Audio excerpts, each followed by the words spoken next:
We're so focused on performing and pleasing and doing well for others, but like what makes us happy and what, you know what I'm saying? Or you can have that balance, you know what I'm saying? Where you're not doing those mental gymnastics because it is exhausting.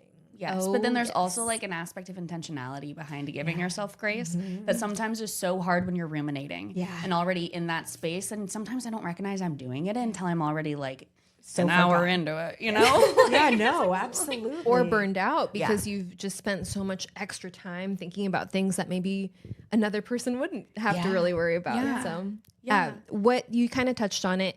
What do you do to take care of yourself? Oh gosh. Well,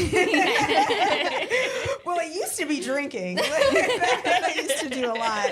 And that's something I wish that they would also talk to us about in law school. I don't know if they did with you guys, but just like having good outlets that are not self-destructive because the job and the profession is stressful. That's some, you know what I mean? I think that that's important. I mean, we have CLEs, you know what I mean?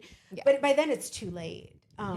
And I don't think people take them seriously enough until you hear about someone that you actually know committing suicide or falling heavily on like drugs or alcohol. And that at that point, it's like, it's too late for them. Too late. Yeah, I was going to say in my law school, it was like orientation. And they told us a statistic of like how many alcoholics are in the profession of law.